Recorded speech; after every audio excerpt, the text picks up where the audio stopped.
this event with two renowned sports journalists. We have Philippe Auclair, writer, broadcaster, investigative journalist, who has been France football correspondent for English football since 1999, the occasional foray into Scottish football, I think. Yes, Really. yes, indeed. He's a regular correspondent on Eurosport, Radio France Internationale, L'Express, Swiss National Radio, and of course the Guardian Football Weekly podcast that I think many people will know Philippe from. His investigations are being published in Josimar magazine and on the BBC African and Arabic websites. And he recently won France's Scoop of the Year award for his investigation into the Qatargate dossier. And he wrote a book about that as well. And I am very envious of Philippe because he does actually have an Arsenal season ticket holder, which I've never quite managed. We also have with us Raphael Honigstein, again, author, sports journalist, broadcaster. He writes about football for The Athletic and for Der Spiegel, and he's regular on BT Sport and Sky Deutschland. His books are Englischer Fußball, which I probably said completely wrongly, German view of our beautiful game, and the one with which I really like the title of Das Reboot, how German football reinvented itself and conquered the world. He co-authored Peter Mertesacker's autobiography, and he wrote a biography of Jurgen Klopp, which was published in November 17, and it's been a bestseller in many territories. So thank you, Philippe. Thank you, Rafi, for agreeing to come along to this little session this morning, where we're going to talk a little bit about the global game of football, but as it's a storytelling festival, it's about how you tell the stories about football and the differences, I guess, in working across the different languages that you guys work in. Now, for everybody who's watching and listening, please do put questions in the Q&A box, which if I can see it on my screen, yes, I can see it. Please put questions in the Q&A box at any time, really, throughout the session. And it would just be interesting for us, as we're a global festival, we have people from all around the world. If you could say where you're from when you put your question in, it'll be very interesting for us to see what kind of reactions we're getting from different places around the globe. I think I've said quite enough, really, there. It's time for other people to speak. So, Rafi, Philippe, I thought a good place to start might be, what was it like for you guys walking into your first ever English football press conference at an English stadium or a training club? I think in both cases around about 20 years ago. Who do you want to start on this one? Let's start with you, Rafi. Let's start with you. Now, to my great shame, I can't remember my first time. Maybe because the first time wasn't that impressive. But I do remember one of the first times. I went to see West Ham play on Boxing Day with Harry Redknapp in charge. This would have been, I think, 2001, maybe 2002. And I remember it for a couple of reasons. First of all, because at the time, I was never quite sure whether I got accreditation or not, because my my desk in Munich from Süddeutsche would fax over the request, and then you would not hear anything back from anyone. And then you would just sort of turn up, and it was a bit like, it took me back sort of to my teenage days, trying to get into clubs sort of illegally when you're not quite sure whether you're on the list or not, or you're pretending to be on some list that actually is not there. And it was always a big kerfuffle and adrenaline getting into the press box. And that particular time I remember because it was interesting to see Harry Redknapp in his pomp, because he was really playing all the journalists like a fiddle. He was all addressing them their first name. He charmed them. He was funny. And you could see where all the good press was coming from, because it all ate out of his hand in the press conference. And the second reason why it's memorable is because I was trying to file on one of those old Apple clamshell Mac brightly coloured ones. Yes, and they just had sort of a normal plug for a telephone line, and then you would dial a number, and then you would dial up into the internet, and none of the lines in the press box worked. So I was sweating. I was having a really, really hard time. So I ran into a newsagent across the road and just said, "Can I just plug this into your phone line, please? I need to send this." And that's how the article was written. That's why I will not Not, forget it in a not, hurry. not going to forget that. Yeah, but that was very nice of the newsagent. It was very nice of them. They're very accommodating. Yes. Yeah. Philippe, did you have experiences like that with Not on, technology and well, yes, how with to write technology that? on a number of occasions. The worst was actually not in England, was at the Stadio delle Alpi when Juve played against Arsenal in the year 2005-2006. But that would be a long story. But Different, it yes. was as bad as what happened to Rafi. My first time, I do remember, because it was at my club. It was Arsenal. The strange thing is that I remember very well walking into the press room for the first time. I remember talking immediately with Brian Glenville, who addressed me, the legendary Brian Glenville, who addressed me in Italian, of course, as he would, but explained that he had been reading France Football throughout, all his life, and should I need any help, he would be glad to provide it, and he did. So that was, quite a baptism of fire. And the other thing, which I remember, is that I was taken to my seat in the beautiful East Stand at Highbury, and I was given seat D365, and it's the seat from which I saw every single Arsenal game from then onwards. That one seat. And when the stadium was demolished, I tried to get that seat. And unfortunately, no, honestly, because I wanted it to have to be my office chair. And unfortunately, I think there was an asbestos problem with some of the, some of the stuff on the East End. So I never got my seat. But yeah, first time was Arsenal. So late 1990s with Brian Glenville as my guide in the Grendel Stadium. And I thought only the atmosphere at the Emirates was toxic. I tell you what, at the time, the atmosphere at Highbury was not toxic. It was absolutely magnificent. Things have changed a little bit since then, it's true. It has, yes. Yes, I've never quite forgiven them for moving 5 minutes further away from where I lived at the time. Just that extra 5-minute walk. So Philippe, when we were chatting the other day, you were talking about how you write for different audiences and you write in different ways for those different audiences. I guess you mean, French speaking or English speaking. Can you talk a little bit about that and what sort of things you yeah. Well, first of all, I wasn't trained as a journalist. I was trained as a philosophy teacher and not at all. And I was a musician. And I only went to football journalism a bit by chance because I love football and I love writing.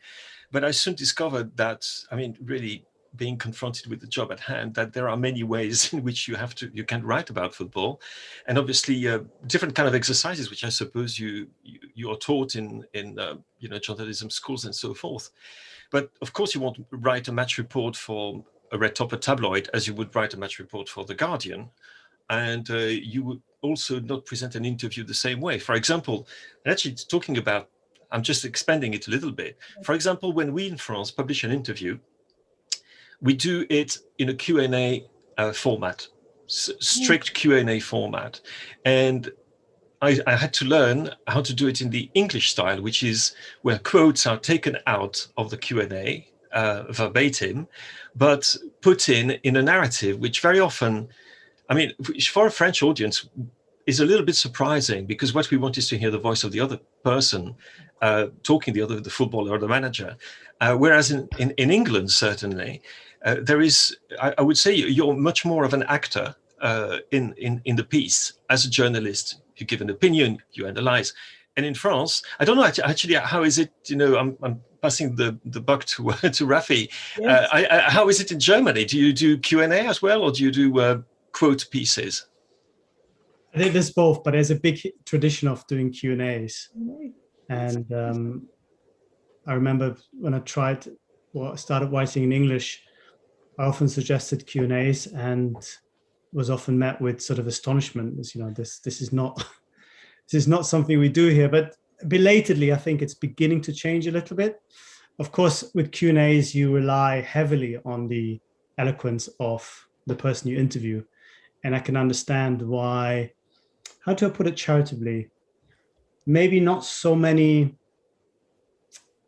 English players or managers work in a Q&A context because they don't give you enough. So you have to then bed it into a wider narrative. So I understand where the tradition comes from. But Philippe, continue, please, continue. No, it just made me think of a little story here, which is that we publish Q&As, but obviously we correct them. If somebody makes a huge grammatical mistake, we're going to correct it. We're going to try to avoid repetition. So without, we are going to, it will be a little bit of soft focus. On an aging Hollywood star in the 1930s, you would put, a little bit of Vaseline on the screen. We do the same thing. And I remember having going on with one particular French player. I'm not going to give his name. I will just say he was an international who played in England at the time and who complained about the Q&A that I had done with him, and which was really, exactly what he'd said. And he was really not happy with me. And I said to him, following the advice of a colleague, he said, well, next time we do a Q&A, I'll publish what you said exactly as you said it, and I don't think you will like it. And that was the end of the story. So there's a little bit of leeway, which I don't think you see when I read, big profiles or interviews in the English press. I get the feeling the quotes are exactly as they were said. In France, we do take a few more liberties with that, which is why we get better quotes, inverted commas, and why they get picked by the guys, the tabs who've got their correspondents in Paris who are there going through all the papers. And then people say, wow, you got this fantastic quote from this guy. We never get stuff like that. You say, well, maybe I just kind of bettered it a little bit, but that's the way it is. Maintain the meaning. Yeah. It's just... And similarly, I think in Germany, you polish it just a little bit, Rafi, don't you? Yes, I mean, the big difference, the biggest difference of all when it comes to quotes is that there's a culture of copy approval. Not if you're in the mix zone or in the press conference, but if you sit down with someone, the expectation is that they will read back what they've actually said. And again, there are two reasons for that. One is because we also tend to edit it, and people want to make sure that they edit it correctly, that not something is misconstrued, which is fair enough. But there is also a deeper reason, which is to do with the copyright. The copyright lies in Germany, unlike in the UK, where if you record someone, you own the copyright. The copyright remains with the person who is the interviewee. So they need to authorize you to print their words, because their words are still their words. And that, of course, then has developed into a whole culture of negotiation, because they want to take out this quote, but you want to fight for this quote. So you say, can we agree on this? And this is sort of toing and froing between agents and press officers and this kind of stuff. But the biggest difference when it comes to writing for different audiences is I guess less to do with a method and less to do with the format, but more to do with the content. I think the content is so different because a lot of the stuff that I write and used to write is really sort of ethnology almost. The Germans want to understand the English, and the English want to understand the Germans. And there is this assumption that the other side is somehow crazy, and we can't quite understand why they have two taps on the thing, so why they play on Christmas. Nobody understands that. No. But of course, the reaction always is, why not play on Christmas? It's stupid not to play. Why wouldn't you play on Christmas? It's a holiday. Everyone's got time. So there's always that. And every year I kind of recycle this old joke from the 80s when I write about Boxing Day or this kind of stuff. There's a guy listening to the radio. He's driving a car and he's listening to the radio, and there's a emergency interruption of the program. They say, we have to tell you that there's a person driving down the wrong side of the motorway on the M1. Please be very careful. And the guy looks up and says, one person, there's thousands. Yes. And this is the spirit of how you try to explain what is considered normal here is considered nuts over there, and vice versa. Yeah, yeah. And I think, I mean, I'm the same as Rafi for that, because I think that what, in a way, people want from me in France, they want ethnology, yes. I mean, sociology, what you would call it, whatever you would want to call it. Certainly cultural analysis as much as football analysis. And similarly, because when you're a foreign journalist who applies his trade in England, you automatically, for some strange reason, become an expert on your own football, which is quite crazy, because in fact, you spend more time watching English football than French football. So I've had actually to force myself to watch French football again, because people were saying, well, we would like to use you as a pundit on French football. I said, yeah, well, I know a bit. Up until that day, then I got really interested to English football, and now I have got to watch French football again, and which is quite funny. So there's a give and take, an exchange all the time, and you're working also. You realize that there are loads of levels of writing also in the British media, which perhaps there are not in French football media, and in terms of the kind of hipsterish kind of writing, which we've got used to here, is still very much a rarity in France. It might not be in Germany because of Elfreunde and people like that, perhaps, but the kind of Blizzard school of writing isn't quite there. There are a few, I mean, there are marginal magazines doing that, but by and large, the writing is still of a different kind to that kind of long read hipsterish kind of format. It's very different. Yeah, that was bringing me on to something that I wanted to ask about the changes really in the 20 odd years that you've been writing about and broadcasting about football, both of you. I mean, we had the fanzine boom here, and I think that's bled into other areas. Did that happen in France and Germany as well? In France, not really, to be absolutely honest. It's what we call le supporterisme, the supporters culture, is, I would say, non-existent, because there are a few associations here, there are a few websites there, and it's developing, it's getting more important. But you've got to keep in mind that France is very good at football, it became very good at football, has got loads of people playing football, has had some moderately successful football clubs and a very successful national team, but it's not a football country. Yes. Yeah. So you've got to realize that it's only now that academics are starting to understand that actually studying football matters might be of interest if you're a historian, a sociologist, or whatever. When you've had chairs at British universities for donkey's years, so it's still very much out. The culture doesn't really exist, and therefore the fanzines.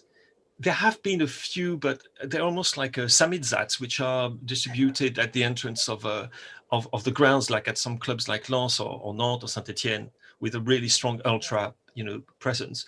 Elsewhere, nothing. So our writing there hasn't been a cross-pollination, so to speak, in football writing between the guys who comes from the fanzines, that is from the terraces to start with, and we're bringing a kind of more earthy, more streetwise kind of writing, but at the same also sometimes a bit more partisan, but also more lively. We haven't got that at all. Interesting. Yeah, so it's still very formal. Yeah, quite. I mean, there are some people, but it's because it's become a global, the way that you look at football, watch it and read about it is global now. So the genuine fans will be looking at English websites, or websites in English rather. They will be looking at websites in Italy and Spain and so forth. So in a way that has changed as far as the audience is concerned. As far as the people who write about it, and how it is written about, if you look at France Football and L'Équipe, I think you will find that the way football is written about today is almost the same as the way it was 20 or 30 years ago. Yeah. Almost the same. I'm not saying it's bad at all. No, it's some brilliant writing, but it is still very much of a different epoch. Yes. Yeah. Because here, of course, I mean, I'm just just thinking of a small market like Scotland, we have a couple of, bloggers, satirical bloggers and tweeters who've ended up with columns in the newspapers. One particular in Scotland called Old Firm Facts that's very satirical, and that person now has a weekly column in one of our tabloids. So has that kind of thing happened in Germany, Rafi? Not really. I think it's still quite segregated. I mean, social media, huge fan culture. Yeah, social media, podcasts. I mean, that's the sort of area of things tend to bleed into each other a bit more, where there's a bit more of a mix between the different voices. But you haven't really seen, at least to my knowledge, fanzine writers, bloggers get into the mainstream. There are one or two, I think, who are beginning to make inroads, a little bit like Michael Cox did, from being somebody who just blogged, because he enjoyed it on tactical matters, into then becoming a writer for The Guardian and now for The Athletic. There are one or two people like that, but the fanzine thing and the crossover between music and seeing sort of the fandomness in a different cultural context, that never really happened to the same extent. And my guess for that is because pop culture in itself just doesn't quite have the same popular appeal, even though it sounds weird to say. In Germany, we don't think in terms of pop quite as much. And football is probably the closest we have to that pop culture. Football is what Oasis v Blur was in the 90s, or I don't know, Little Mix against anything else at the moment. You've lost me there, sorry. Yeah. So no, it's different. It's completely different in that respect. It's really interesting how, again, you say it's the global game. Mm-hmm. But yet we have these strong cultural differences. But yet another thing, we've got the strong cultural differences, but the distribution is so wide now, we can all access games from anywhere in the world, writing from anywhere in the world.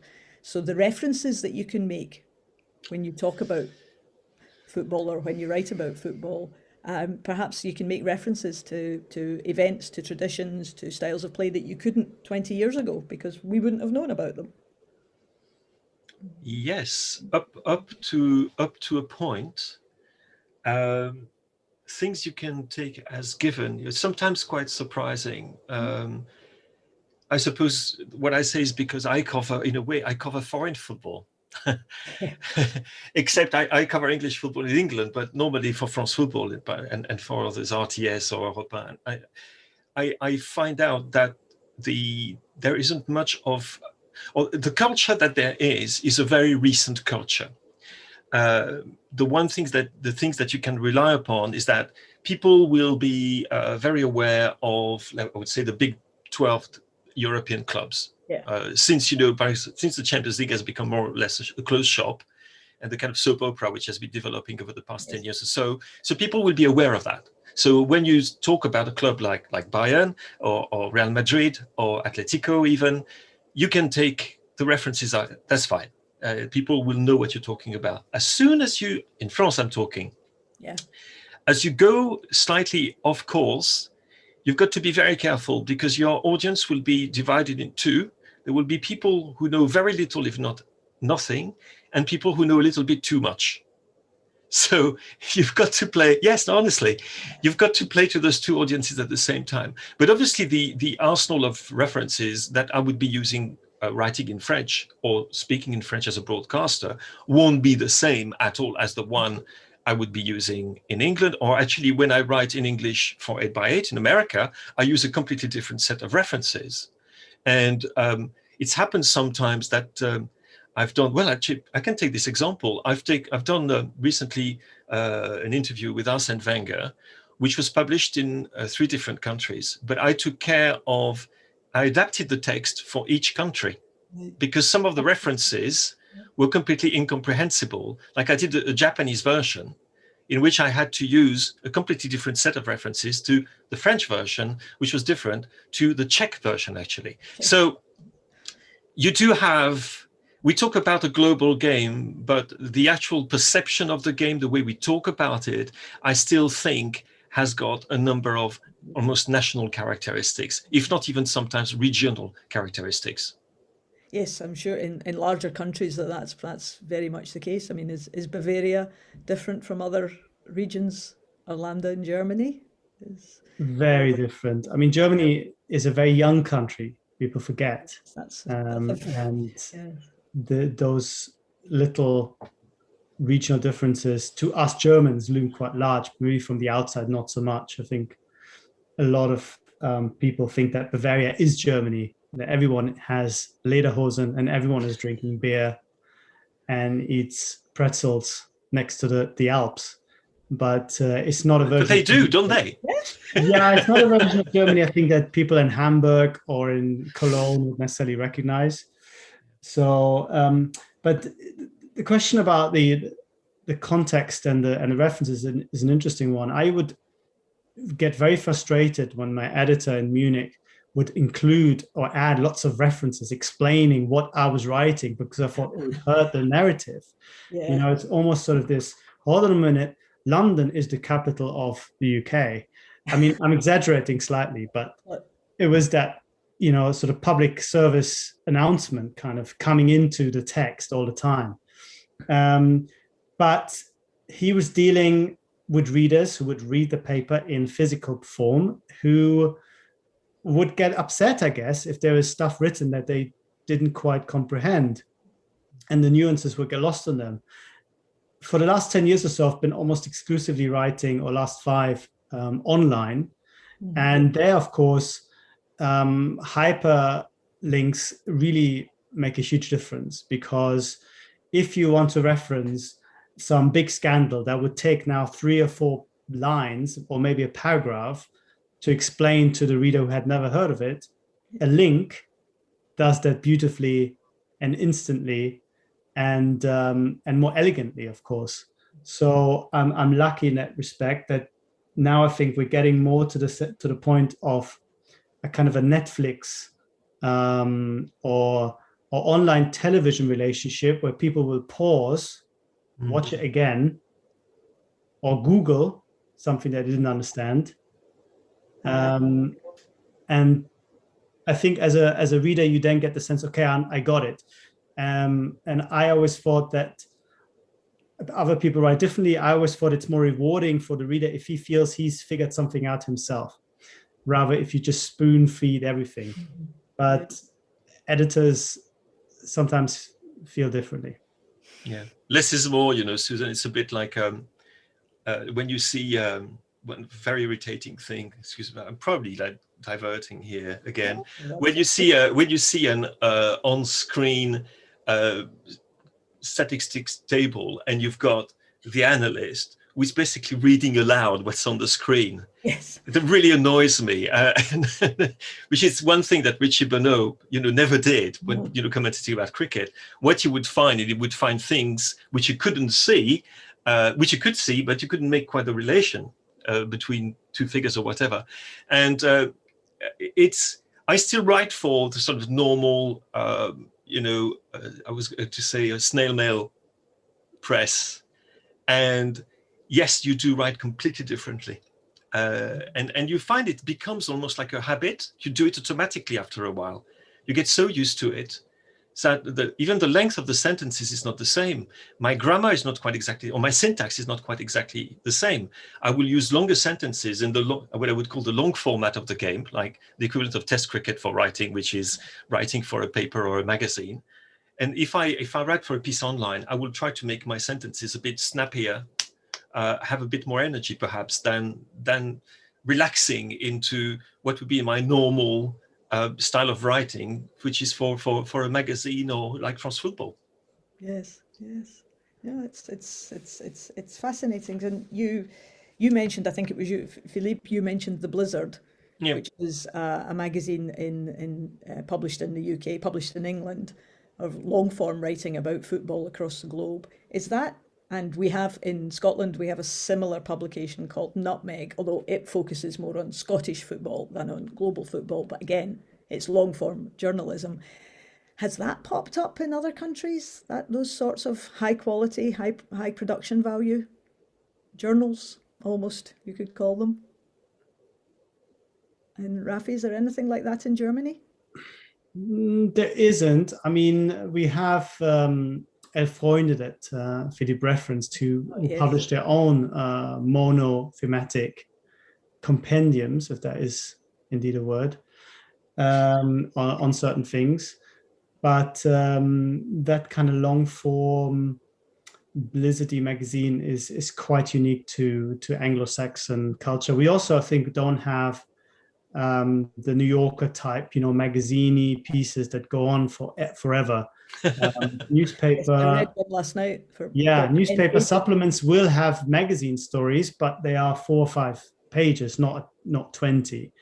And I just think it's a different relationship. And of course, the national papers, the likes of Süddeutsche, the likes of when it comes to magazines, Spiegel and stuff, they tend to do long form really well. It's not long, super long form, but they cover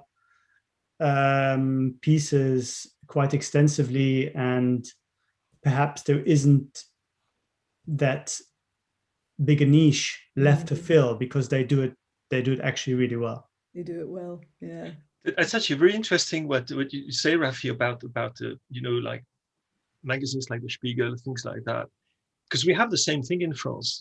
We have our daily press is nowhere as present and powerful as it is in Britain, but our weekly press, I mean, L'Express, Le Point, Le Nouvel Observateur, Marianne, you can carry on like that, which are magazines which publish in-depth articles and which in a way are not are accommodated for this form of writing is accommodated by the magazines, whereas the papers themselves deal with much smaller format. For example, I mean, we don't count in words in French.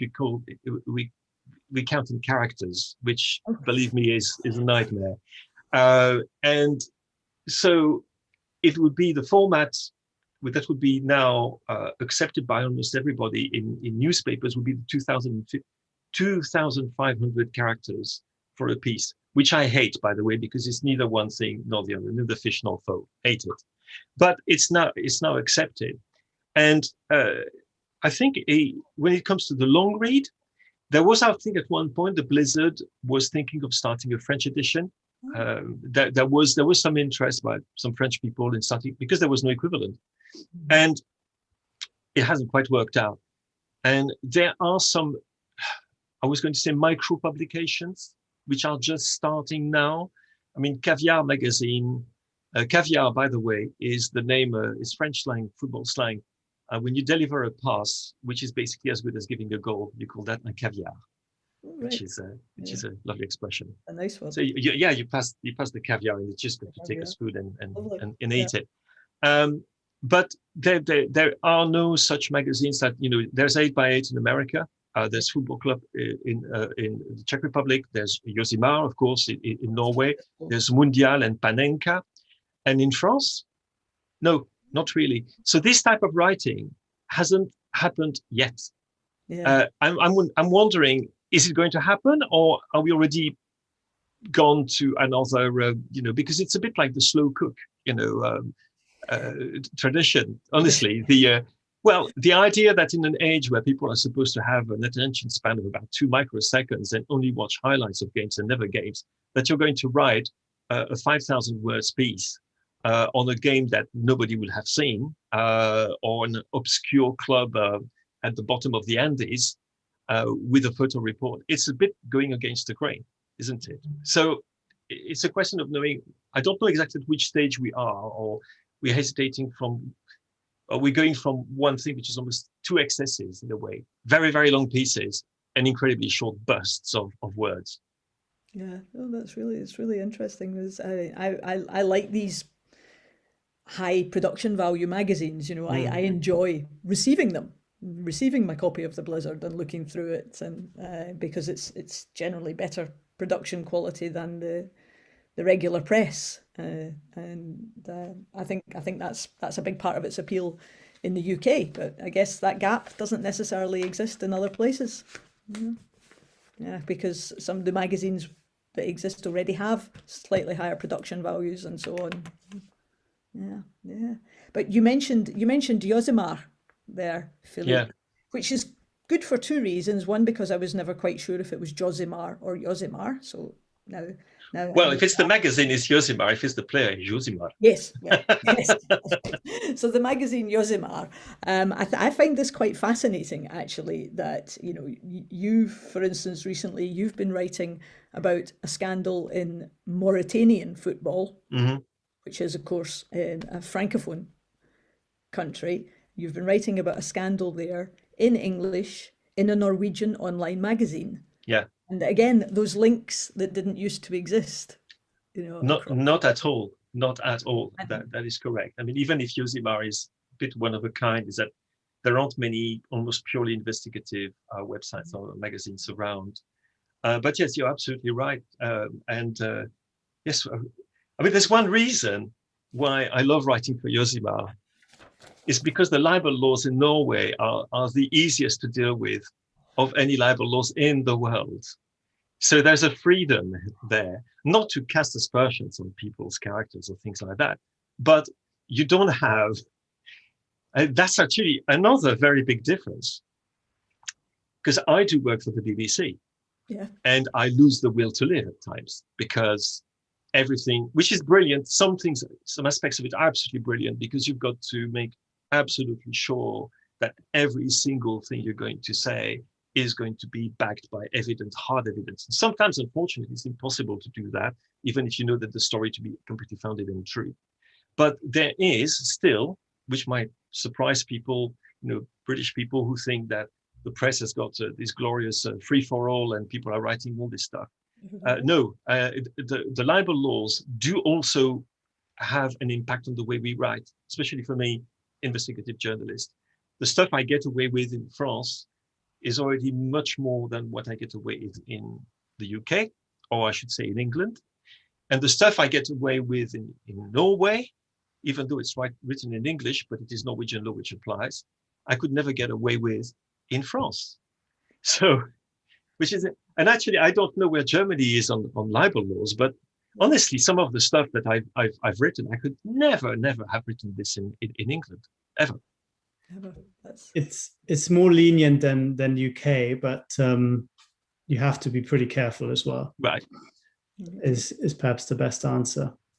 But no, I think investigative journalism is something that, because of the libel laws, we don't see maybe enough in the UK mainstream media. I think it's very, very difficult to do. And I think only in terms of football, of course, I'm talking about strictly, it's only really since the last World Cup fiasco with Qatar and Russia that belatedly, I think the UK media has sort of woken up to those kind of stories. I remember reading very little about FIFA and all these organizations before England tried to win the World Cup, and we ended up with Russia and Qatar. And I was wondering if that was simply down to the libel laws, or if there was perhaps not quite the appetite, because it was maybe not seen as a sexy story, you know, old man in Zurich on the take. Whatever.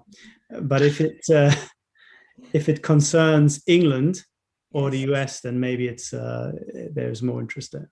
Yeah. Oh, I think, yes, the fact that all of a sudden England lost something that they thought they had a very, very good chance of winning and would have put on a great World Cup. Let's admit they really would have. Yeah, I'm sure. It just wouldn't have been reported, would it? I vaguely remember years ago that there would be mumblings about corruption in the Olympic organisation. That was down to the work of Andrew Jennings. Yes, but nothing was ever much said, I don't believe, about FIFA. But recently, again, I mean, I think we've seen lots of reporting about UEFA and FIFA and about the fights between them. And Philippe, you referenced earlier the Champions League, you know, becoming a closed shop effectively, and wanting to own that and not let in other clubs like my own Glasgow Celtic, for instance, who have, of course, the best tradition in Europe of any club in the British Islands. Had to get that one in. But is that the way the Champions League is going? Is it going to be a closed shop? How long have you got? I know it's completely taking it to another extreme. I mean, to take it back maybe to the storytelling, the problem, if you will, is that there's only so many stories people can legitimately, and in terms of sort of their own bandwidth, follow. Yes. And that's the reason why we have 100 superhero films. And that's the reason why, as Philippe said earlier, there are 12, maybe 14 teams that monopolize all the attention, all the money, all the best players. And people feel invested to them to a certain extent, especially when they're not perhaps living in those indigenous spaces where the clubs originate from, but they follow it as we would follow maybe the NBA or, you know, a league that we're not personally invested in because of our location. And that's just how globalization works. People tend to say they would love to see more different clubs and, you know, more excitement, but then they don't really tune into the Europa League, which provides all these things. They will rather watch Real Madrid play Liverpool for the 10th time in 5 years because they're hugely excited about Liverpool playing Real Madrid playing the 10th time each year, because there's a narrative, there's a story, you know, there's history, there's all the prior meetings. It creates its own buzz, and it doesn't compare with now, you know, Nottingham Forest suddenly being in the mix for winning the European Cup. In England, yes, but outside England, less so. So I think unfortunately, it's a sort of inevitable fallout from the way that the world works, that fewer and fewer clubs tend to be the ones that we write about. Yeah. I think that's correct. Yes, I think we all love watching those big names. I mean, I love watching a Real Madrid. I like to watch the Milan teams. I love to watch Dortmund. You know, and the one thing is that I would say, which I totally agree with what Raphael has said here. The one, perhaps the correction in terms of the way we write about it and how it is written about, would be precisely because there is still an element of exoticism when you report on foreign football, like, for example, especially when what I would call vintage football. And there is a perception which is ingrained in the French readership that English football is vintage, and that there's a quality about it which is unique. And they are starting to discover that, oh, maybe it's the same is true as well of Italy, Spain, and Germany, but it's mostly English football. So therefore, my editor will be quite happy to commission me to go to Wigan Athletic, for example, to do a report from there. Or I did Burnley not that long ago. I mean, Burnley. It was like a proper 4-page piece, in-depth piece about Burnley FC, and with an interview with Sean Dyche and all of that. And so we have got a little bit of leeway because English clubs are supposed to be a different entity in itself. And the Premier League in itself is a kind of a concentrate of what the Champions League is probably going to become. Either way, the narratives are in place. You have 2-3 interlopers every season, but actually these interlopers, if they can be big clubs, inverted commas, like Leeds United, that's great. But the cast is more or less there, and there is a cultural background which people want to know more about. So in a way, the way I will write about English football in a French magazine is not a way I could write about any other football at the moment in the same magazine. My friend Alexis Menuge, who does Germany, he has to write about Bayern Munich and maybe if one club is doing particularly well and Borussia Dortmund, or he's going to talk about Schalke because what's happening to Schalke is very funny. But he will not have the same And the same goes for my friend who is covering Spanish football. He won't be allowed to go. So English football is very specific in that. It has got this kind of cultural aura abroad, or certainly in France. That means that you can go perhaps more in depth and look at things that you would normally not look at if you were talking about different footballs. And Rafi? Yeah, I would agree. However, I would also say that exoticism is now found further away from the top than before. You have to now go to the Burnleys. You have to go maybe to a second division team, because the big Premier League sides no longer really represent an Englishness in any way. They will have foreign managers, they will have foreign owners, they will have foreign players, and they will have foreign fans mostly, who might be even more vocal than the local ones, especially now when, unfortunately, you don't see anyone and it's all social media. So that part of the story is almost no longer being told, because everyone knows what Chelsea are and what Liverpool are. Maybe Liverpool is still an exception because of their history and the way that they're based in the city, like maybe more than any other club at that level. But to find sort of the real niche, the real Englishness, you have to now go to places that are interesting, but perhaps don't quite capture the imagination of a mass audience quite as much. Yeah, no, I can understand that. Yes, that makes sense. Yes. I've got a couple of questions that have come in from audience members. Yep. One actually is harking back to what we were talking about earlier. When you're talking about Q&A and editing your interviewees' comments and so on. It's a question from Hugh in Glasgow, and it said, do you ever, when you're incorporating somebody's quotes into a piece, do you ever use a term like sick to point out that there is a mistake there? Or not ever go near that. That's opening a can of worms. Yeah. We don't have that method in German. Ah, right. Yeah. You very rarely see that. Peculiarly. You would just correct it.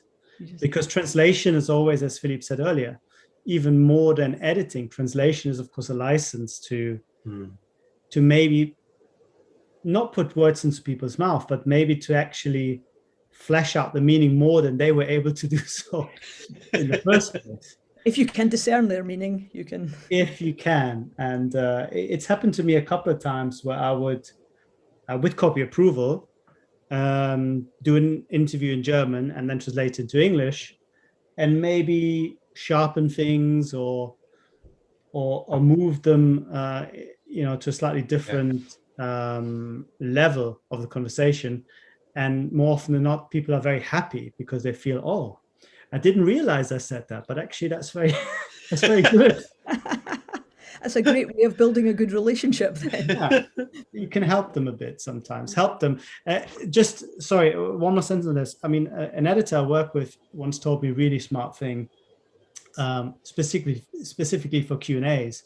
She said, with Q&As, there always needs to be one stupid one and one smart one. Either you're the stupid one or the other guy's the stupid one.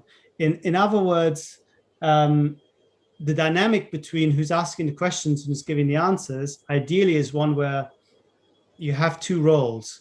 You either ask very stupid questions and get very good answers, or you ask very clever questions and then the stupidity shines through even more.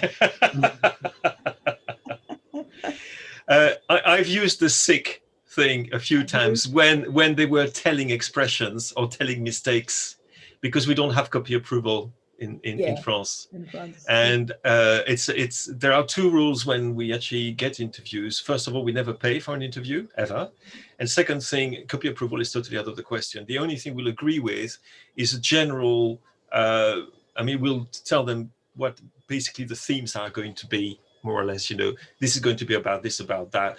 And if they say, well, by the way, can we not talk about this particular incident, you make the call before the interview. After that, it's a free for all. But the thing about the stupid questioner and the intelligent replier, it makes me think actually, remember that sometimes, and I plead guilty to that, Your Honor, I've been guilty of rephrasing my questions in a Q&A format so that it would actually make more sense, provide information that should be there but was not provided by the person I was talking to. And so we play a little bit with the truth here, or with the exactitude rather than the truth. You have to learn how to be true to what was said, whilst also using a little bit, photoshopping the thing a little bit, so to speak. And again, that's something, if I did that for an English publication, I think they would look at it and say, no, you can't do that. He didn't use that word, did he? He said, no, but that's what he meant. And I know that's what he meant. Yeah. Oh, then this is another question that's come in on one of the other channels. Though, what license do you have when reporting on contentious matters, like in the different countries? And this goes back a bit to the libel laws, but not even necessarily the libel laws, but just the culture of perhaps deferring to authority. But if you've got a specific point of view about a scandal, for instance, in Mauritania, or in the African Federation that you were writing about the other day as well, or Qatargate, any of these many scandals that we can recite in football, do you find sometimes, if you're talking about it on podcasts, on broadcasts and so on, how much do you have to bite your tongue because of the outlet, really, rather than necessarily the libel laws? A lot, yeah, a lot. Even in so-called, even when we do the Guardian Football Weekly, I mean, we've got a responsibility here towards our employer in this particular case, and the rules of the house. So yes, I do bite my tongue all the time, in a way that I wouldn't bite my tongue on a French podcast. French podcasts are barely. I obviously don't want to spread lies, or I try not to talk and with an agenda in mind. Which is perhaps more important than anything, and try to be fair. But there are moments. But this is a problem that we have, and Rafi has it just as much as I do, and I think all of our colleagues have it. Is that football is simply one of the most corrupt activities on the planet. We deal with horrible people day in, day out. We deal with some beautiful, lovely, talented, intelligent people as well. But we have, sometimes you've got to bite your tongue and to accept to drink the bitter cup, because we know that the people who are involved in owning clubs, arranging transfers, are not necessarily the nicest people on the planet. We know that, and I should stop here because this is going to be on YouTube, and you don't want to get in trouble, Susan. But you do practice a form of self-censorship, if you can say that, use that as strong a word as that, because of what football is. It's a reflection, it's a microcosm of the world at large, which means there's a lot of horrible things happening there. And of course, as journalists, in a way, we're banging the drum. We're telling people how wonderful it is. Yeah. Yes. So, and that's a constant toing and froing between the fact that we love the game.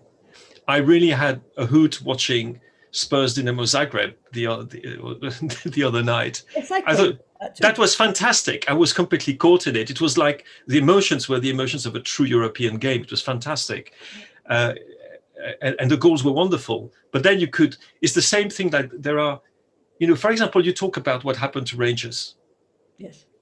What do you talk about? Do you talk about the game? Or do you talk about what happened during the game? What happened? What happened during the game is probably far more important than the fact that a club that many people actually detest, and has a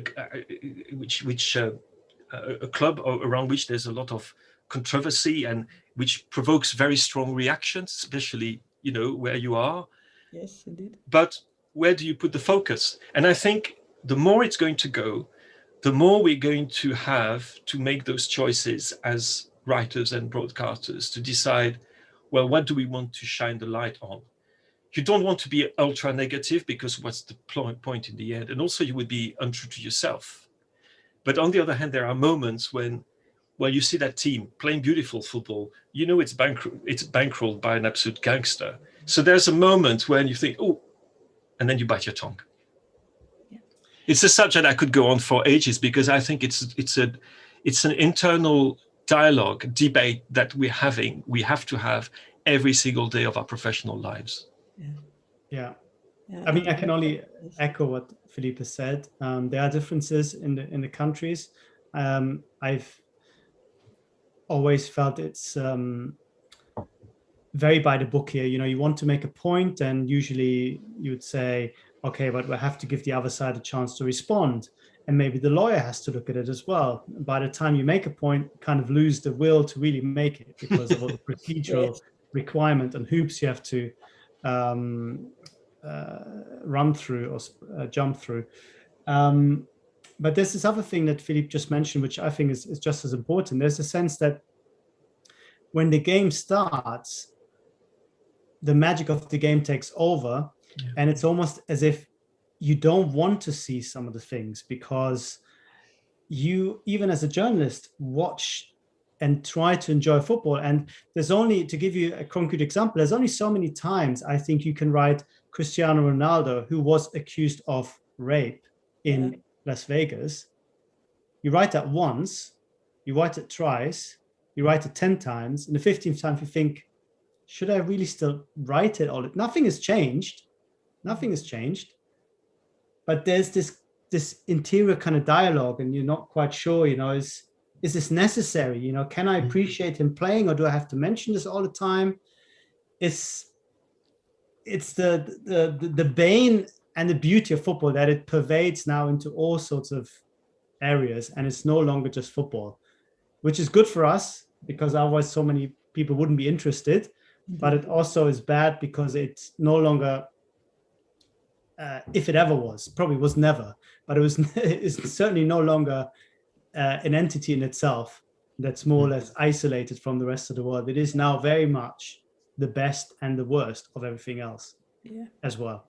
Yeah, and I think as a reader, a listener, and in the olden days, an attender at many games, there's a kind of innocence, I think, that has gone from many people. But yes, you still want to be caught up in that atmosphere.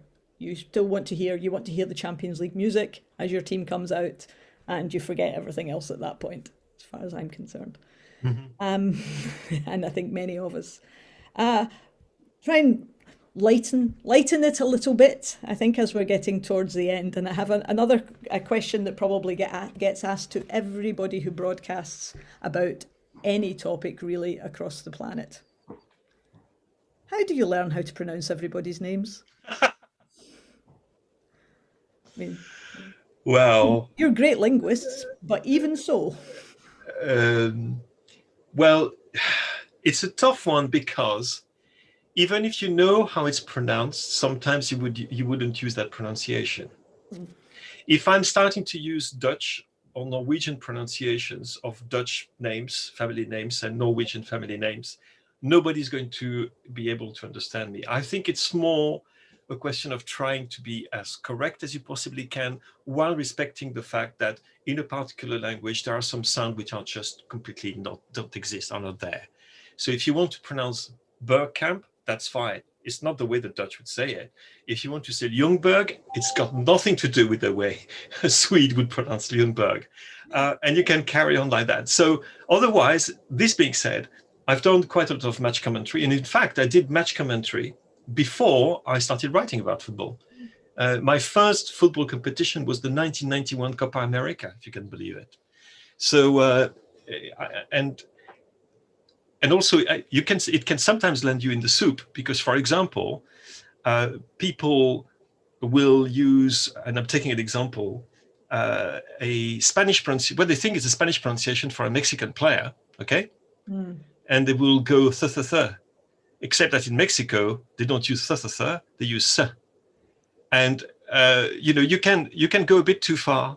You can be a bit too precious as well. There are still things that make, Pochettino, not Pochettino. Okay, all right, fine, let's get that.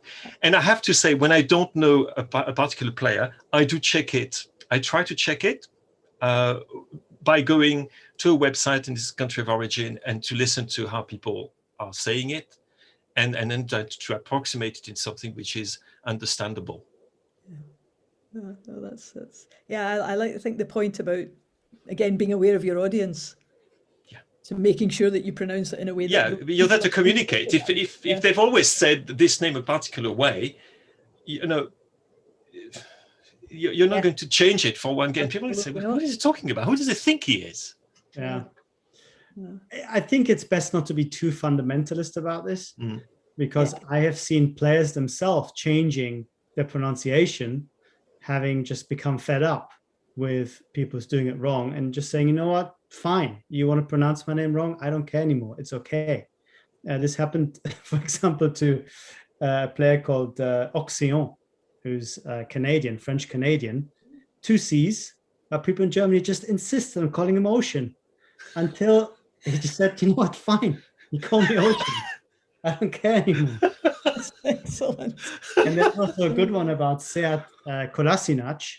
I think I'm pronouncing correctly, because he himself used 3 different pronunciations on a video that you can see when he introduced himself to Arsenal and telling people how he should be pronounced. So yeah, you can't really win that battle. I think tolerance and bravo, and multiculturalism is probably the way forward.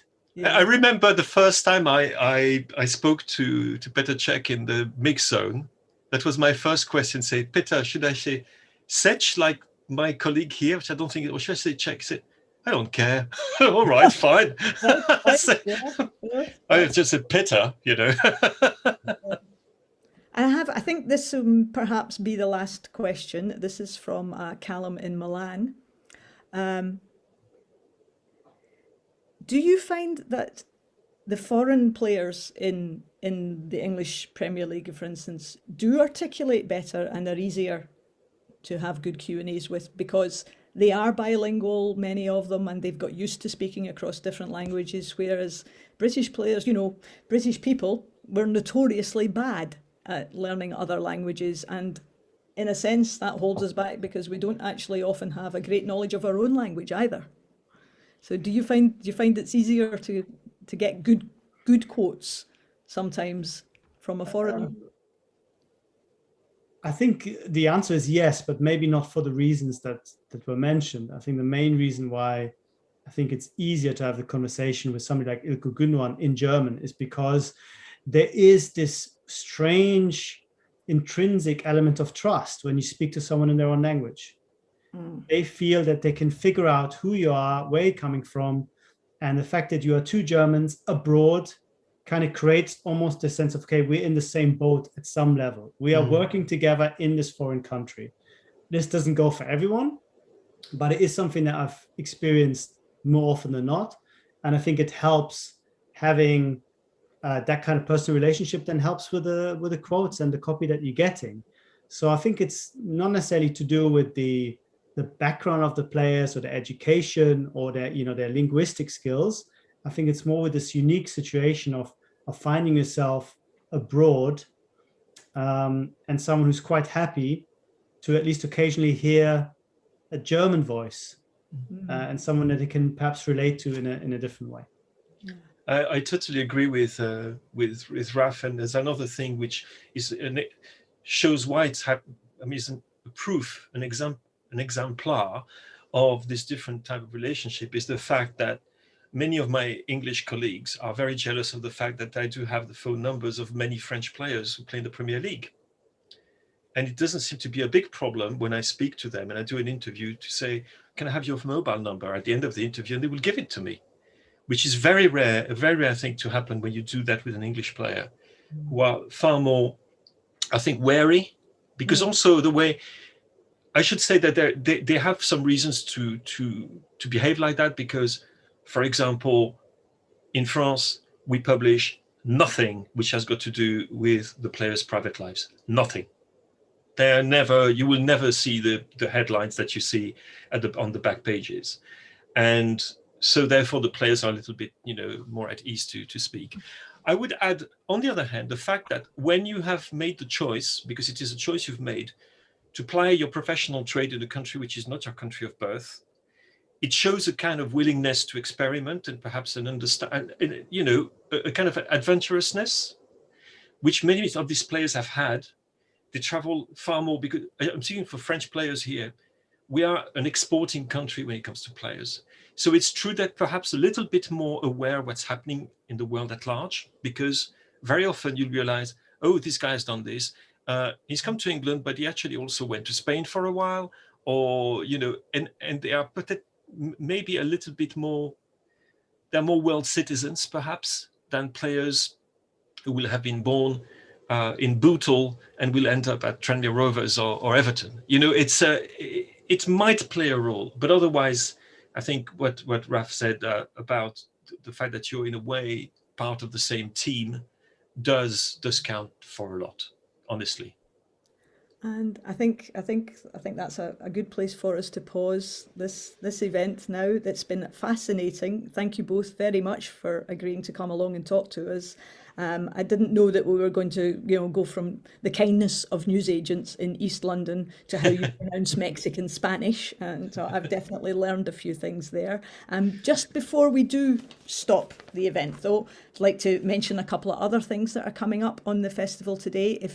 For people who are interested in journalism of all varieties, at 4 o'clock or 1600 UTC, we've got a couple of long-form writers, Danny Garavelli of The Scotsman and Rowan Philippe of the Global Investigative Journalism Network, and they'll be talking with Anna Burnside of the Daily Record about their interview techniques and how they get people to talk to them for their long-form journalism.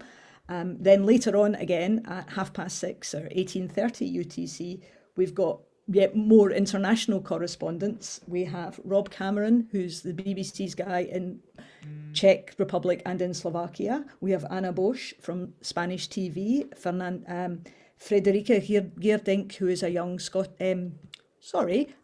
Dutch journalist who's done a lot of work in Kurdistan. And they'll be talking with Fernanda Freitas, the Portuguese journalist, about the life of the international correspondent, again, and straddling two different worlds. So I hope as many people as possible can join those, because they'll be absolutely fascinating. And thank you two again. Thank you, Susan. Thank you. Bye.